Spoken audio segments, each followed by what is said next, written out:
Mheshimiwa Spika, kuna wakati vijana hufuata mkumbo wa uhalifu kwa ushabiki.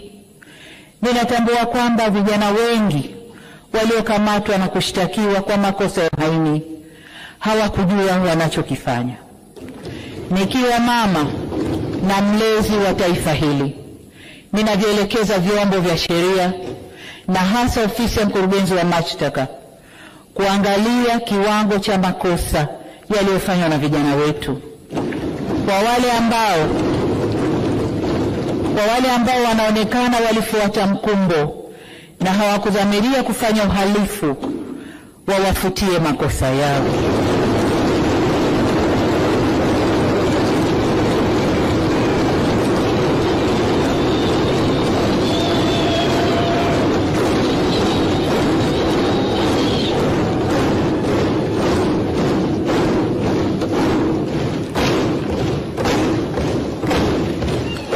Asante waheshimiwa wabunge, nashukuru.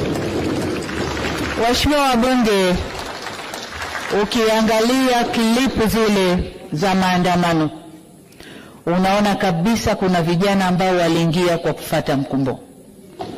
Wanaimba kwa kufuata ushabiki.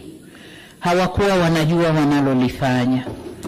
Kwa hiyo kama mlezi, kama mama, ndio maana naelekeza vyombo vya ulinzi na usalama, hasa ofisi ya DPP, kuchuja viwango vya makosa, na kwa wale waliofuata mkumbo basi waseme nao kisha wawaachie waende kwa wazazi wao. Natoa msamaha huo kwa sababu hata maneno ya Mwenyezi Mungu katika kitabu cha Luka sura 23 mstari wa 34 yanasema, na hapa nanukuu, Yesu akasema, Baba uwasamehe kwa kuwa hawajui watendalo.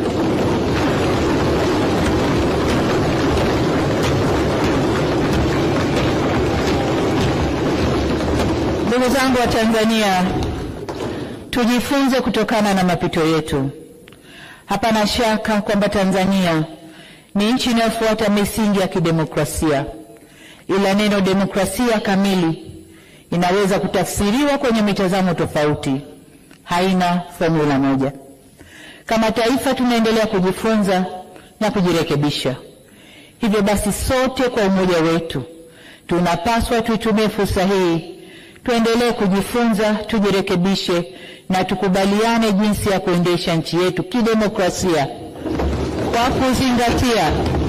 kwa kuzingatia tamaduni, mila na desturi zetu na sio